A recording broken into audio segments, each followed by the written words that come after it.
তিনি ছিলেন মধ্যম আকৃতির সুঠাম দেহের অধিকারী একটি মানুষ। তার চুলগুলো ছিল ঘাড় পর্যন্ত প্রলম্বিত, হালকা হালকা কোঁকড়ানো। তিনি যখন চুলের ভিতরে তৈল দিয়ে আছড়াতেন মনে হতো মৃদুমন্দ ঢেউ দেখা যায়। তার কপাল ছিল চওড়া, ভ্রুগুলো ছিল জোড়া ভ্রু, ধনুকের মতো বাঁকা। চোখের পাতাগুলো ছিল ফুটন্ত গোলাপের গোলাপি রঙের এক একটি পাপড়ির মতো। তিনি কখনো বা যখন চোখের পলক ফেলতেন মনে হতো মৃদুমন্দ বাতাসে গোলাপ পাপড়ি যেন দোল খাচ্ছে। তার চোখের সাদা অংশ ছিল রক্তিমাভ সাদা, কালো অংশ ছিল কৃষ্ণ কালো। তার নাকটা ছিল খাড়া, নাকের ছিদ্রগুলো ছিল ছোট ছোট। নাকের নিচে ছিল সরু চিকন গোঁফ, গোঁফের নিচেই সেই গোলাপি রঙের ঠোঁট। তার ঠোঁটগুলো যখন কখনো বা মুচকে হাসত, গোটা পৃথিবীর মানুষ অবাক বিস্ময়ে দেখত গোটা পৃথিবীতে যেন বিজলি চমকিয়েছে। তিনি কখনো বা যখন এই রাস্তা দিয়ে হেঁটে যেতেন, 1 মাস পরেও কখনো যখন সাহাবা হাঁটতেন তার গায়ের জান্নাতি গন্ধ তারা পেতেন। মায়েরা উম্মাহাতুল মুমিনিন যারা, তারা নবীর যখন কখনো এই ঘামে ভেজা শরীর নিয়ে ঘরে ঢুকতেন, কপালের ভিতরে মুক্তোর দানার মতো ঘামগুলো যখন জমে থাকতো, মায়েরা ছোট্ট শিশি খুঁজে সেই ঘামগুলো শিশিতে ভরে জমা রেখে দিতেন, কখনো বা ঈদে কোনো অনুষ্ঠানে যেন আতর হিসেবে ব্যবহার করতে পারেন। এই সুরত ধারণ করা কোনো মানুষের সাধ্যর বাইরে।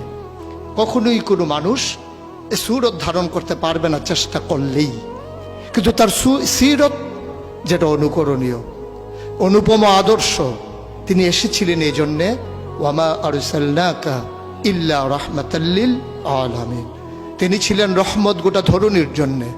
যেমন করে আল্লাহ বলেছেন, ফাবিমা রাহমাতিন মিনাল্লাহি লিনতা লাহুম ওয়ালাউ কুনতা ফাজ্জান গালিজাল কলব লানফাদ্দু মিন হাওলিক ফাআফু আনহুম ওয়াস্তাগফির লাহুম ওয়াশাওিরহুম ফিল আমর ফাইজা আযামতা ফাতাওয়াক্কাল আলাল্লাহ ইন্নাল্লাহা ইউহিব্বুল মুতাওয়াক্কিলিন। তিনি এসেছিলেন তেমন করে। কেন তাকে পাঠানো হয়েছিল? আল্লাহ নিজেই বলেছেন, লাকাদ কানা লাকুম ফি রাসূলিল্লাহি উসওয়াতুন হাসানা। তিনি ছিলেন মডেল, তিনি ছিলেন আইডল, তিনি ছিলেন আইকন, তিনি ছিলেন অনুপম আদর্শ, তিনি ছিলেন উসওয়াতুন হাসানা।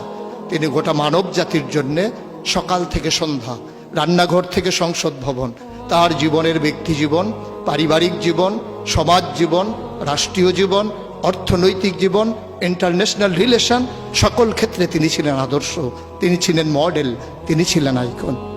একবিংশ শতাব্দীর সূচনা লগ্নে দাঁড়িয়ে গোটা পৃথিবী যখন ঝঞ্ঝা বিক্ষুব্ধ, গোটা পৃথিবীর মানবতা যখন আজকে ভুলণ্ঠিত, আজকে শুধু মুসলিম নয়, গোটা মানুষ যখন আজকে অপর মানুষের ভোটের নিচে পৃষ্ঠ হচ্ছে তার জীবন, মানুষগুলো যখন আজকে রক্তে রঞ্জিত হচ্ছে তার গোটা দেহ, সেই ফিলিস্তিনের দুধু মরুভূমি আজকে যখন আমার কিশোর ভাইয়ের রক্তে রঞ্জিত, সেই ঝিলাম নদীর পানি আজকে যখন স্বচ্ছ স্ফটিকের মতো আর নেই, কাশ্মীরের ভাইয়ের রক্তে যখন রঞ্জিত, পার্শ্ববর্তী আরাকানের মুসলমানেরা আজকে উখিয়ার সেই টেকনাফের তাঁবুর নিচে তারা যখন মানবেতর জীবনযাপন করছে, আজকে বারবার মনে পড়ে সেই নবীজির কথা।